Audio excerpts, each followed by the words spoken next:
Hello friend, अब आइए एक नए टॉपिक पे चर्चा करते हैं। अब हुमायूं का चरित्र मूल्यांकन करते हैं।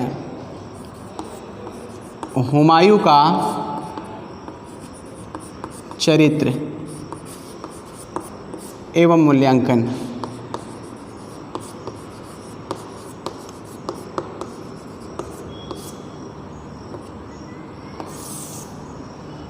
ठीक है, तो अब हुमायूं के चरित्र और मूल्यांकन से संबंधित बातें इस वीडियो में हम बताएंगे आपको।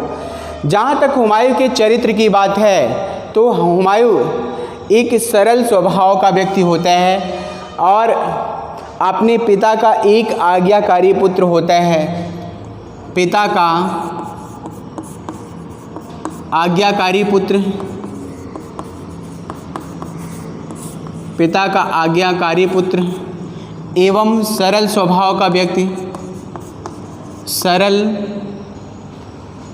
स्वभाव का व्यक्ति,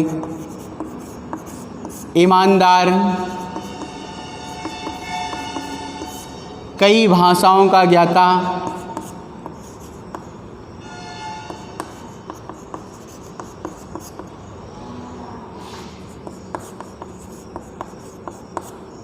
गणित,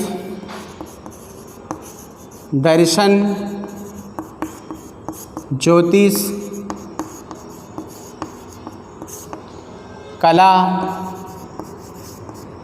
आदि का ज्ञाता। ठीक है, कला के क्षेत्र में, दर्शन के क्षेत्र में, गणित के क्षेत्र में, ज्योतिष के क्षेत्र में आदि क्षेत्र में इसको विशेष जानकारी थी। और प्रारंभिक समय में बाबर इसके शिक्षा दीक्षा की तरफ ध्यान नहीं दे पाता, क्योंकि प्रारंभिक अवस्था में बाबर कई सारे युद्धों में व्यस्त रहता है। निरंतर जीवन में उसने एक के बाद एक कई सारे युद्ध किए और इसी युद्ध के दौरान ये हमेशा जो है एक युद्ध के बाद दूसरा युद्ध करता और उन युद्धों में हमेशा व्यस्त रहता। और इसीलिए अपने पुत्र हुमायूं, जिससे वो बहुत असीम प्रेम करता था, स्नेह करता था, लेकिन हुमायूं के प्रारंभिक समय में वो जो है इसकी शिक्षा की व्यवस्था नहीं कर पाता। लेकिन बाद के समय में उसको थोड़ा समय मिलता है और इस समय में इसने हुमायूं की शिक्षा का प्रबंध अच्छे तरीके से करा और इसी के कारण जो हुमायूं आगे चलकर गणित के क्षेत्र में, दर्शन, ज्योतिष और कला के क्षेत्र में इसको विशेष जानकारी प्राप्त हुई। और ये स्वभाव से भी बड़ा उदार प्रवृत्ति का होता है और पिता का तो इतना आज्ञाकारी पुत्र होता है कि जब बाबर मृत्युशैया पर पड़ा होता है तो ऐसी अवस्था में बाबर ने जो है हुमायूं से ये कहा कि आप जो है अपने अन्य भाइयों, जिसमें कामरान, अस्करी और हिंदाल,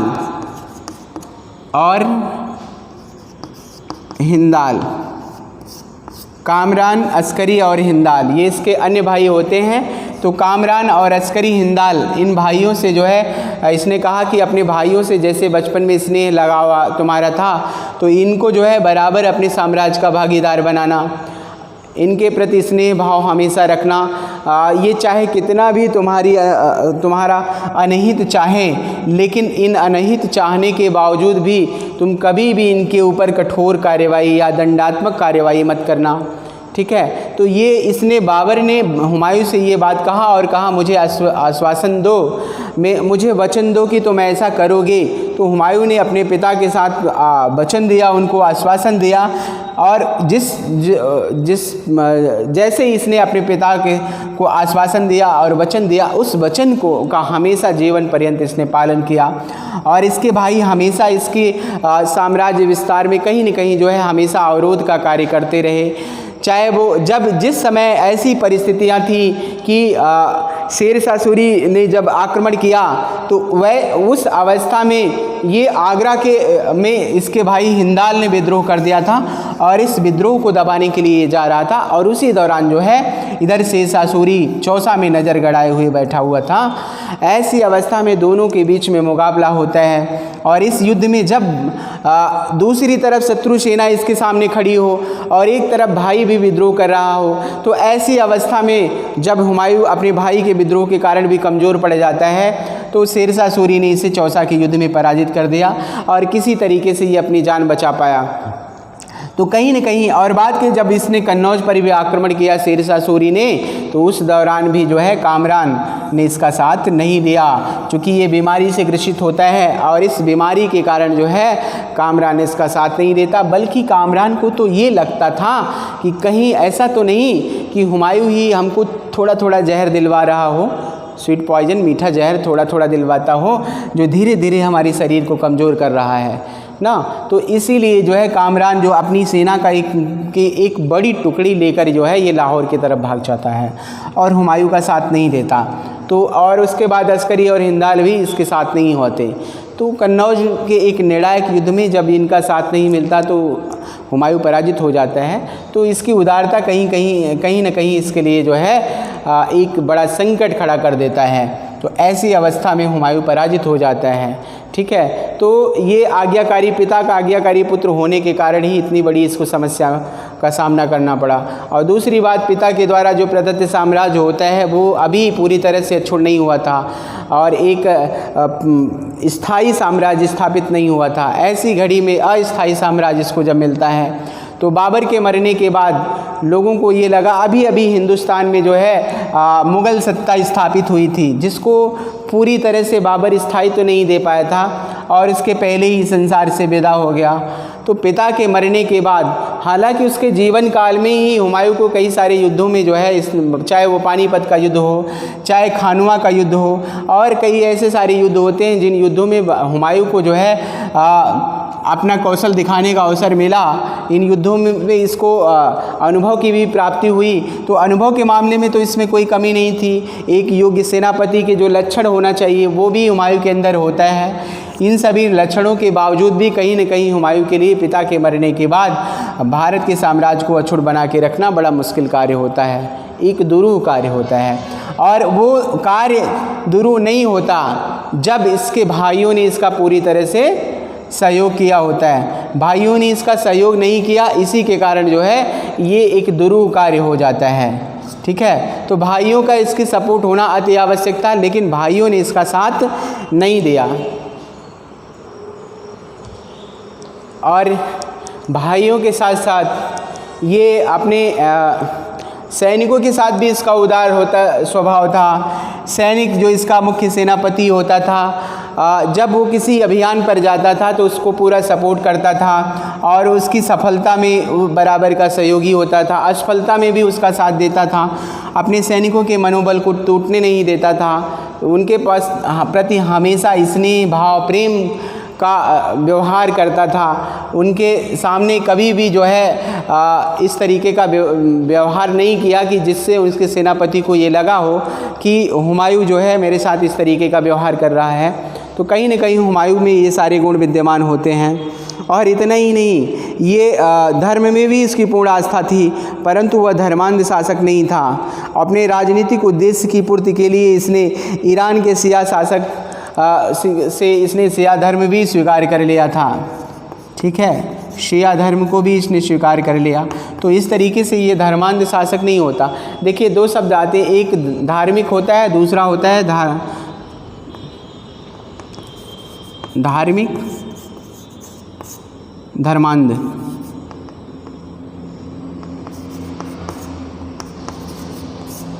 धार्मिक एक होता है, दूसरा होता है धर्मांध, ठीक है।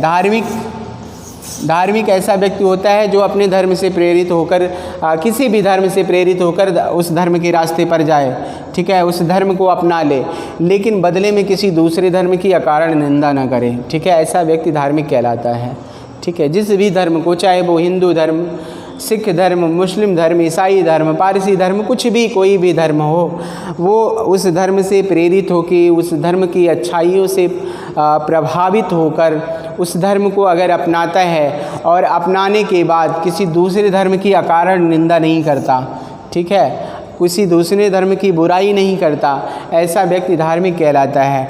और धर्मांध व्यक्ति वह होता है जो अपने धर्म को तो बढ़ा चढ़ा के दिखाता है और बदले में ही अपने धर्म को ज़्यादा बढ़ा चढ़ा के दिखाए और बदले में दूसरे धर्म की निंदा करे, ठीक है, उस धर्म को कहे भला बुरा बोले। तो ऐसा व्यक्ति क्या होता है? धर्मांध होता है। धर्म में अंधा होकर दूसरे धर्म की बुराई करना ही क्या कहलाता है? धर्मांधता कहलाई जाती है, ठीक है। तो दोनों शब्दों का अंतर आप जानते रहिएगा, कभी अगर कोई पूछे तो आप बता सकते हो धार्मिक क्या होता है, या धार्मिक या धार्मिकता, कुछ भी कोई शब्द कह दे कोई दिक्कत नहीं है। तो धार्मिक या धार्मिकता ये अलग होता है और धर्मांधता ये अलग होती है, दोनों में अंतर होता है। तो जहाँ तक हुमायूं की बात है तो हुमायूं धर्मांध व्यक्ति नहीं होता, ठीक है, ये धर्म में अंधा नहीं होता, और ये सभी धर्मों के साथ इसने उदारतापूर्वक का व्यवहार किया, और राजनीति से देख लीजिए प्रेरित होकर इसने जो है शिया धर्म को स्वीकार कर लिया था, ठीक है। बाद में इसने शिया धर्म को त्याग भी दिया, लेकिन इसको जैसा लगा कि यहाँ शिया धर्म अपनाना ज़रूरी है। राजनीति में ये सब बातें चलती हैं। राजनीति में अगर राजनीति ये कहती है कि यहाँ शत्रु के साथ भी अगर मित्र बनाना हो, शत्रु को भी शत्रु के साथ भी मित्रवत व्यवहार करना हो, अपनी तरफ उसको झुकाना हो, ठीक है। अगर शक्तिशाली शत्रु है वो अगर युद्ध के माध्यम से नहीं पराजित होता तो उसको जो है एज ए संधि के माध्यम से एज ए अपने आप को उसके सामने जो है कुछ ऐसा करें कि वो आपकी तरफ आकर्षित हो जाए, तो इस तरीके से भी अगर आता है तो वो राजनीति में जायज़ है, कोई गलत नहीं होता। क्योंकि चाणक्य भी कहता है, चाणक्य ने भी कहा कि एक राजा के अंदर शेर की दहाड़ और लोमड़ी की चालाकी दोनों होने चाहिए, ठीक है। तो ये अगर पूछे कि किसने कहा कि एक राजा के अंदर शेर की दहाड़ और लोमड़ी की चालाकी दोनों होनी चाहिए, तो वो चाणक्य ने कहा था। कब कहा था? जब चंद्रगुप्त मौर्य सिकंदर से मिलने के लिए जाता है, तो उस दौरान सिकंदर से उसने कुछ कहा, सिकंदर बड़ा क्रोधित हो जाता है, और क्रोधित होने के बाद सिकंदर ने चंद्रगुप्त मौर्य को मारने का आदेश दे दिया। उस दौरान चंद्रगुप्त मौर्य किसी तरह वहाँ से अपने आप को बचाकर भाग जाता है। तो इसीलिए कौटिल्य ने कहा कि एक राजा के अंदर ऐसा गुण होना चाहिए। तो दोनों, तो कहीं न कहीं जो है इसके अंदर भी ऐसे गुण पाए जाते हैं, इसीलिए जो है शिया धर्म ये स्वीकार करता है। ये इसकी चालाकी का ही परिचायक होता है हुमायूं की, ठीक है। तो जब कभी अगर पूछे तो आप इसको बता सकते हो कि ये हुमायूं की चालाकी थी, ठीक है। तो इसने चालाकी पूर्वक इस धर्म को स्वीकार कर लिया, और इसने हिंदू मंदिरों को नष्ट किया था। कई अवसर पर निसंदेह बैरम खां जो कि शिया था, निसंदेह उसने युद्ध में के अवसर पर हिंदू मंदिरों को नष्ट किया था, परंतु हिंदुओं के प्रति उसकी नीति कभी कठोर नहीं थी और ना ही कही जा सकती। विद्वानों को ये संरक्षण भी प्रदान करता था, और दरबार में शान और शौकत के साथ विद्वानों को बुलाता था, उनका आदर करता था, सम्मान करता था, ठीक है। तो बड़ी स्नेह और पूर्वक जो है आदर सत्कार के साथ विद्वानों को बैठाता था, उनका सम्मान करता था, चाहे वो किसी भी धर्म से हो, ठीक है। हो सकता है कि कुछ क्षण इसने बैरम खां के प्रभाव में आकर ऐसा कुछ किया हो, लेकिन निसंदेह रूप से इसको धर्मांध शासक नहीं कहा जा सकता, ठीक है। किसी एक पार्टिकुलर धर्म को लेकर ये जो चलता है उसी को धर्मांध कहते हैं, लेकिन ऐसा कुछ हमको हुमायूं के समय में देखने को नहीं मिलता है। एक बार की बात है, जब भिस्ती एक निजाम खां नामक भिस्ती होता है, चौसा का युद्ध चल रहा था, और चौसा के युद्ध में जब हुमायूं पराजित हो जाता है, शेरशाह सूरी के खिलाफ ये युद्ध चल रहा था, और चौसा के युद्ध में जब हुमायूं पराजित हो जाता है, तो पराजित होने के बाद ये इसको ऐसा आभास हुआ कि मेरे प्राण अब इस युद्ध में चले जाएंगे। तो जान बचाने के लिए इसने जो है घोड़े सहित गंगा नदी में कूद जाता है। तो गंगा नदी में जब ये घोड़े सहित कूद जाता है, तो वहाँ पर निजाम खां नामक एक भिस्ती होता है जिसने इसको बचाया, और बाद में इसने उसके साथ उदारता का परिचय देते हुए उसको आधे दिन के लिए बादशाह बना दिया, दिल्ली का सुल्तान, बादशाह बनाया, सुल्तान नहीं होते थे इसमें, तो बादशाह बना दिया दिल्ली का आधे दिन के लिए। तो एक इसकी उदारता का यही परिचय है कि आधे दिन के लिए इसने दिल्ली का बादशाह उस भिस्ती को बना दिया।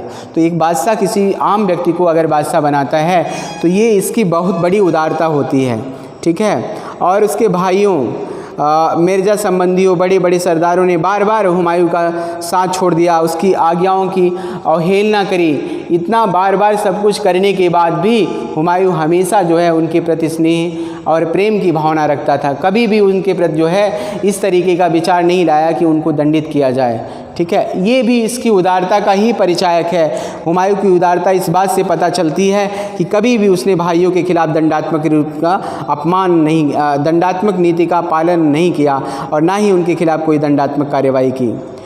वह एक बलवान, साहसी और कुशल सैनिक भी था। कठिन से कठिन परिस्थितियों को बर्दाश्त कर लेने की क्षमता उसमें विद्यमान थी। एक भी युद्ध ऐसा नहीं था जिसमें वह साहसपूर्वक भाग न लिया हो। अपने जीवन को कई बार उसने, एक बार नहीं, हुमायूं में तो अपने जीवन को कई बार खतरों में डाला, इसने संकट में डाल दिया। और उस संकट के बावजूद भी अब इसकी सबसे बड़ी साहस और वीरता का परिचय तो इसी से मिलता है कि जब ये हिंदुस्तान का साम्राज्य इसके हाथों से निकल जाता है तो ये ईरान और सिंध के क्षेत्रों में चला जाता है। और वहाँ पर जाने के बाद शाह तहमास्प से इसने समझौता किया और अपने आप को पुनः जो है प्रतिस्थापित करने की कोशिश की। और बाद में इसने पुनः अपने आप को प्रतिस्थापित किया और उसके बाद जो है पुनः दिल्ली की सत्ता को ये प्राप्त करता है। तो ये भी कहीं न कहीं इसके साहस और वीरता की निशानी ही होती है। परंतु हुमायूं में कुछ दुर्बलताएं भी थी जो व्यक्ति और शासक दोनों की दृष्टि से हानिकारक थी। उसने विभिन्न विद्याओं का अध्ययन किया था परंतु विद्वता वह किसी में भी प्राप्त न कर सका। भाषा शैली, लेखन शैली उसमें विशेष योग्यता प्राप्त नहीं थी। उसकी उदारता और क्षमाशीलता उसके भाइयों, सरदारों और संबंधियों को उदंड व्यवहार विद्रोह के कारण बनी थी। तो कहीं न कहीं ये सब किसी भी राजा के लिए इतना भी उदार शासक नहीं होना चाहिए कि कोई व्यक्ति बार बार विद्रोह करे और उसे बार बार क्षमा कर दिया जाए। किसी भी शासक के लिए ये ठीक नहीं होता। शासक के लिए शासन सत्ता तब तक जो है सुरक्षित होती है जब तक वो तलवार के बल पे शासन करता है। तो कहीं न कहीं कठोरता की नीति उसमें होनी चाहिए। जैसे बलबन ने कठोरता की नीति का पालन किया, जब उसने शासन किया तो लौह एवं रक्त की नीति का पालन किया। वो था तो निम्न कुल में पैदा हुआ लेकिन अपने आप को दिखाता है अफरासियाब वंश से। ईरान का एक ऐसा वंश होता है जो प्रसिद्ध वंश होता है, उससे जोड़ कर दिखाता है। तो वो उसमें एक राजा के अंदर ऐसा कठोरतापूर्वक नीति होना चाहिए कि कोई अगर ऐसा कार्य करता है तो उसको दंडित करना चाहिए। अगर दंडित नहीं करेगा तो कहीं न कहीं उसके साम्राज्य के लिए वो घातक सिद्ध हो सकता है। तो राजा के लिए ऐसा होना चाहिए, शासक के लिए ऐसा होना चाहिए। अगर शासक ऐसा नहीं होता तो ये माना जाता है कि इसका एक अवगुण है। ये गुण नहीं माना जाता बल्कि इसको अवगुण माना जाता है। कहीं न कहीं साम्राज्य के पतन में ये भी कारण बन सकता है।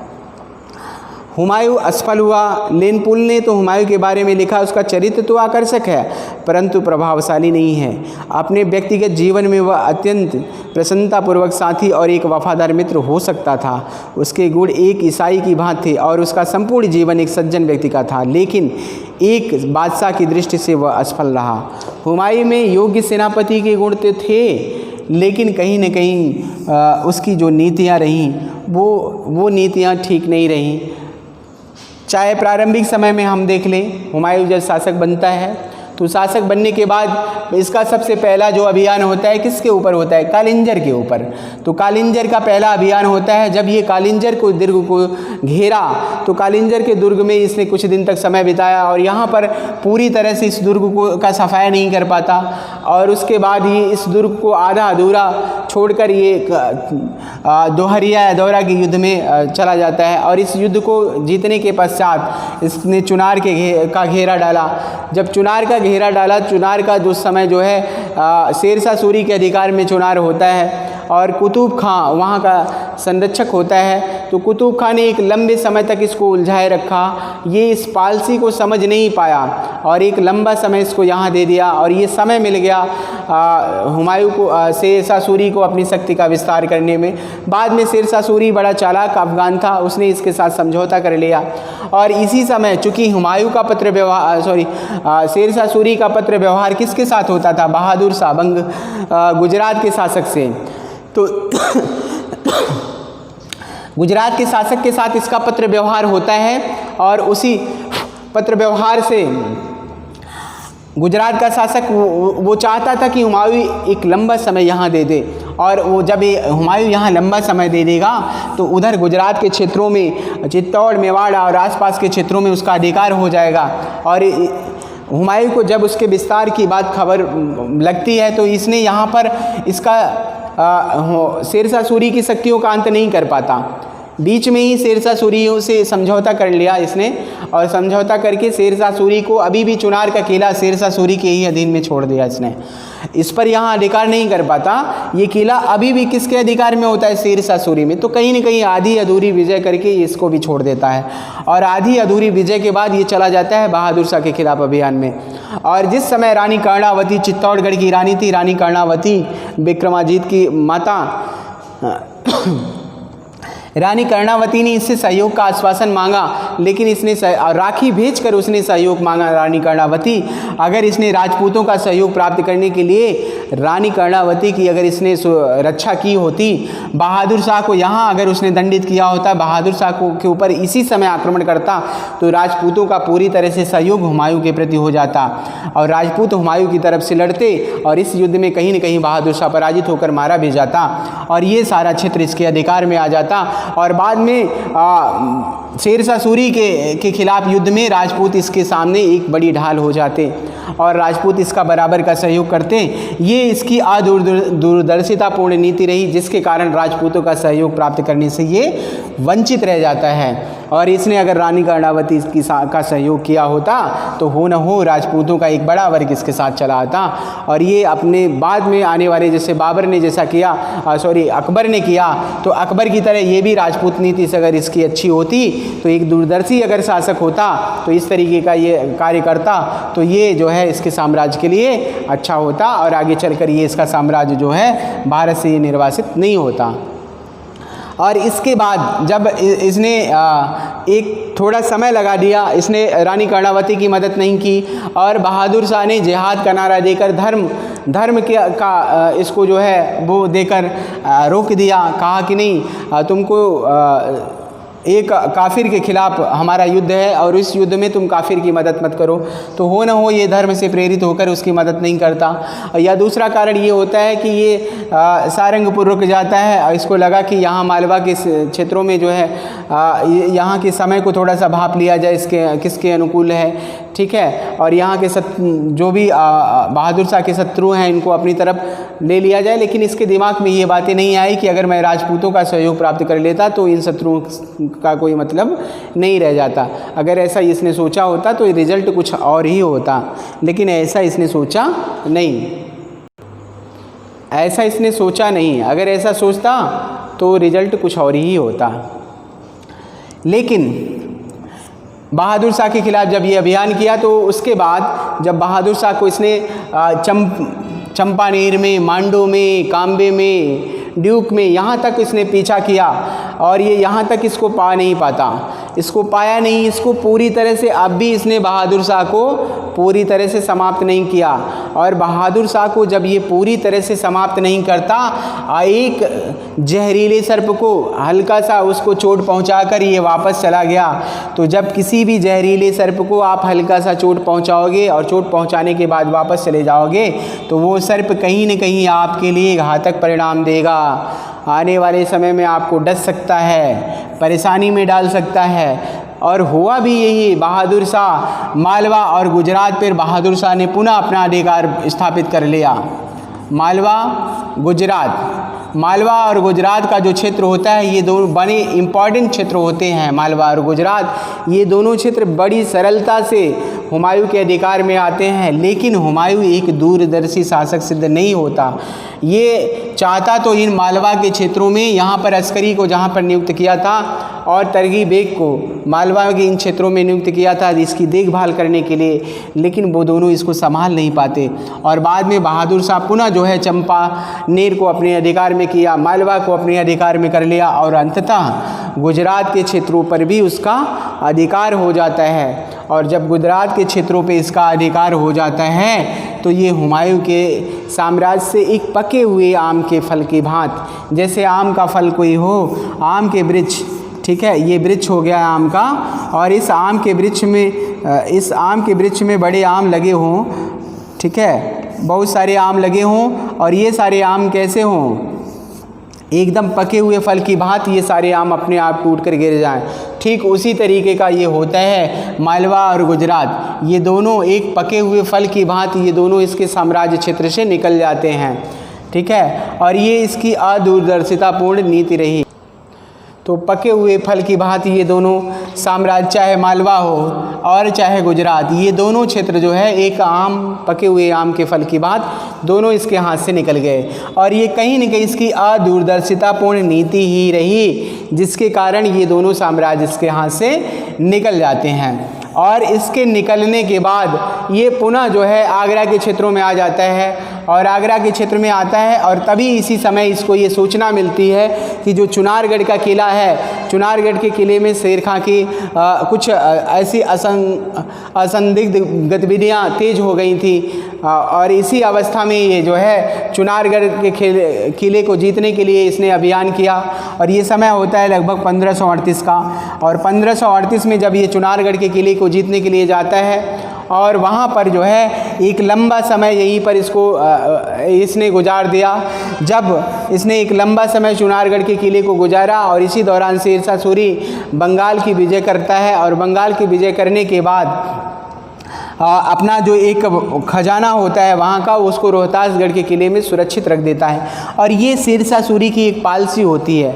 एक लड़का उसका होता है जिसका नाम होता है जलाल खां। तो जलाल खां को इसको रास्ते में रोकने के लिए इसीलिए इसने नियुक्त किया था कि जितना देर तक हो सके हुमायूं को वहाँ पे रोको, उलझा के रखो। और ये इस पॉलिसी को अगर हुमायूं दूरदर्शी होता तो इस बात को ज़रूर जानता वो, और जानता तो ये यहाँ एक लंबा समय नहीं देता, ठीक है, जो समय इसने दिया। तो कहीं न कहीं ये महत्वाकांक्षी तो था, लेकिन अदूरदर्शी शासक था। दूरदर्शितापूर्ण नीति इसके अंदर नहीं होती। ये अगर दूरदर्शितापूर्ण होती तो इस तरीके का ये इतना लंबा समय यहाँ नहीं देता। और दूसरी बात, जब इसको जीता तो जीतने के बाद ये बंगाल के क्षेत्रों में जाता है, और बंगाल के क्षेत्रों में जब जाता है तो शेरशाह सूरी इससे पहले ही बंगाल को छोड़कर यहाँ से जा चुका था, और यहाँ का सारा खजाना लेकर वो जो है रोहतास के किले में शिफ्ट कर चुका था। तो यहाँ इसको विशेष लाभ नहीं होता बंगाल के क्षेत्रों में, और स्वतः बंगाल इसको मिल जाता है, लेकिन बंगाल में इसे कोई लाभ नहीं होता। जब बंगाल में इसे कोई लाभ नहीं होता, फिर भी इसने एक लंबा समय बंगाल में दिया, और यहाँ पर इसने जो है एक लंबा समय देकर आमोद प्रमोद में व्यस्त रहा। जब ये आमोद और प्रमोद में व्यस्त रहा, मौज मस्ती में व्यस्त रहा, इसी दौरान शेरशाह सूरी जिसने दूरदर्शितापूर्ण नीति का पालन किया और अपनी सैन्य कार्रवाई में वो व्यस्त रहा, अपनी शक्ति को संगठित और सुसंगठित करने में व्यस्त था, और अपनी शक्ति का वो उसने विस्तार किया, और हुमायूं के सारे रास्ते, वापस लौटने के सारे रास्तों को इसने ब्लॉक कर दिया कि हुमायूं जिस रास्ते से जाएगा उसको उस रास्ते में डिस्टर्ब किया जाएगा। और जब हुमायूं को इस बात की खबर लगी कि उसका भाई हिंदाल आगरा में जो है उसने विद्रोह कर दिया है, तो उसके विद्रोह को दबाने के लिए यहाँ पर भी हुमायूं ने अदूरदर्शितापूर्ण नीति का पालन किया। के.एस. लाल श्रीवास्तव ने लिखा कि हुमायूं एक अदूरदर्शी व्यक्ति सिद्ध होता है, और ये गंगा के दक्षिणी किनारों को इसने वापस आने का रास्ता चुना, और ग्रांड टैंक यानी जीटी रोड के माध्यम से होता हुआ ये आया। तो आने के बाद जो है ये जब जीटी रोड का माध्यम रास्ता चुना, और सेम वही रास्ते जो अफगानों के अधिकार क्षेत्र में होते हैं, अफगान अपना जाल बिछाकर यहीं पर बैठे होते हैं। अफगानों ने जो है इसको चाहिए था कि अपने गुप्तचरों के माध्यम से इसके बारे में पता लगाना चाहिए था। अगर ये दूरदर्शी शासक होता तो गुप्तचरों के माध्यम से कहीं न कहीं इसके बारे में ये पता ज़रूर लगवाता कि कहीं ये क्षेत्र, ये मार्ग हमारे लिए सुरक्षित है कि नहीं। क्योंकि इस बाद में आर.पी. त्रिपाठी ने लिखा कि ये क्षेत्र हुमायूं को जाना पहचाना एरिया होता है, इसी रास्ते से हुमायूं बंगाल में गया था, इसीलिए हुमायूं ने ये रास्ता चुना। ठीक है, अगर हुमायूं ने ऐसा किया, ये रास्ता चुना तो ठीक है, लेकिन फिर भी हुमायूं को अपने गुप्तचरों के माध्यम से इस बात की खबर होनी चाहिए थी कि यहाँ अफगानों का एक बड़ा वर्ग जो है अपना डेरा जमाए हुए है, उसके खिलाफ जो है ये सारे उसको षड्यंत्र रचकर उसका मुकाबला करने के लिए यहाँ पर बैठे हुए हैं। लेकिन हुमायूं ने ऐसा कुछ नहीं किया। इन क्षेत्रों पर जो है उसने अपने गुप्तचरों के माध्यम से जानकारी प्राप्त नहीं की। और उसके बाद जब ये वापस आता है तो यहीं पर चौसा नामक एक स्थान होता है। चौसा नामक स्थान पर शेरशाह सूरी के साथ इसका मुकाबला होता है, और उस मुकाबले में यहाँ पर भी हुमायूं अदूरदर्शी साबित होता है, और लगभग ये 1.5-2 महीने का समय गुजर जाता है। दोनों सेनाएं आमने सामने होती हैं। हुमायूं को तत्काल उसी समय आक्रमण कर देना चाहिए था, क्योंकि शेरशाह सूरी तो अवसर की तलाश में था। उसको उस पूरे वहाँ के भौगोलिक दशा के बारे में शेरशाह सूरी को पता था। वो जानता था कि जो है यहाँ पर बारिश के मौसम का वो इंतज़ार कर रहा था कि जब बरसात का मौसम होगा तो हुमायूं की सेना जिस जगह है वो जगह निचला एरिया है, वहाँ पर पानी भर जाएगा पूरा, और जब पानी भर जाएगा तो इसका तोपखाना काम नहीं करेगा और इसकी सेना ये भी युद्ध में जो है ये कमज़ोर हो जाएंगे। और उसी समय का वो इंतज़ार करता है। हुमायूं एक दूरदर्शी व्यक्ति सिद्ध होता है, यहाँ पर उसने इस बात का ध्यान नहीं रखा और इसी के कारण जो है जैसे ही बारिश का मौसम होता है, बारिश स्टार्ट होती है, बारिश की शुरुआत होती है और ऐसे ही समय हुमायूं शेरशाह सूरी ने हुमायूं के ऊपर आक्रमण कर दिया, जहाँ पर हुमायूं की सेना एक भारी मात्रा में सेना मारी ही नहीं गई बल्कि हुमायूं पराजित होने की स्थिति में आ गया और पराजित भी हुआ और बाद में किसी तरीके से उसने अपने प्राण रक्षा किए और वहाँ से भाग कर आता है। यहाँ से भाग कर आने के बाद भी अपने भाइयों को ये अपनी तरफ मिलाने का प्रयास उस तरीके से नहीं किया। अगर उस तरीके से भाइयों को, जैसे बाबर ने जो है खानवा के युद्ध में जिहाद का नारा दिया, गाजी की उपाधि धारण की, तगमा नामक एक व्यापारिक कर होता था उसको समाप्त कर दिया, वो उसकी दूरदर्शिता को दर्शाता है। अपने सैनिकों के उत्साह के लिए जब मोहम्मद शहीद नामक एक व्यक्ति होता है जिसने ये बताया कि राणा सांगा एक शक्तिशाली शासक है, उसने जो है बयाना पर अधिकार कर लिया, उसे पराजित करना नामुमकिन है, तो ऐसी अवस्था में उसने जो है अपने सैनिकों के अंदर एक उत्साह का संचार करने के लिए, जोश भरने के लिए उसने जिहाद का नारा दिया, जो धर्म युद्ध होता है, गाजी की उपाधि धारण की और जोशीले भाषण दिए उसने और मदिरा के सारे जो पात्र हुआ करते थे उन सभी को तोड़वा दिया। तो कहीं न कहीं उसकी एक दूरदर्शितापूर्ण नीति थी जिसके माध्यम से उन्हें अपने सैनिकों में एक आत्मविश्वास जगाया। बट हुमायूं के अंदर ऐसा कुछ देखने को नहीं मिलता। यहाँ ये अपने भाइयों को अपनी तरफ संगठित नहीं कर पाता और इसके भाई हमेशा इससे ईर्ष्या देश भावना रखते थे और कहीं न कहीं यही कारण इसको ले डूबता है। और आगे चलकर कन्नौज या बिलग्राम जो एक निर्णायक युद्ध होता है, उस युद्ध में भी हुमायूं पराजित हो गया और अंततः जो है निर्वासित होकर हिंदुस्तान का साम्राज्य इसने खो दिया। बाद में किसी तरीके से इसने पुनः जो है हिंदुस्तान का साम्राज्य प्राप्त किया, लेकिन प्राप्त करने के बाद ये भी ज़्यादा दिन तक उसका उपभोग नहीं कर पाता और लगभग 6 महीने के अंतराल में ही वो इस संसार से जो है विदा हो जाता है। तो इस तरीके के अगर हुमायूं का चरित्र मूल्यांकन किया जाए तो कहीं न कहीं हुमायूं एक सूरवीर योद्धा होता है, से एक अच्छे सेनापति के सारे गुण उसमें विद्यमान होते हैं, लेकिन उसके बावजूद भी हुमायूं जो है अदूरदर्शी व्यक्ति साबित हुआ और वो दूर की सोचने वाला व्यक्ति नहीं रहा। अगर ऐसा होता तो जो है ये शेरशाह सूरी के होने वाले संभावित आक्रमण को पहले ही भाप जाता और उसके खिलाफ एक दंडात्मक कार्रवाई करके पूरी तरह से वो चुनार के गढ़ जब पहला आक्रमण किया था तो उसी दौरान इसको निस्त नाबूद कर देता। तो ये स्थिति नहीं होती, लेकिन कहीं न कहीं हुमायूं के अंदर कुछ कमियां ऐसी थी जिसके कारण जो है वो ज़िंदगी भर जो है हमेशा जो है लुढ़कता रहा और लुढ़कते हुए ही संसार से विदा हो जाता है। तो हुमायूं का चरित्र के बारे में बात करें तो आप ये सब सारी बातें बता सकते हैं। इस तरीके से आज के इस वीडियो में इतना ही। आज के लिए इतना, धन्यवाद।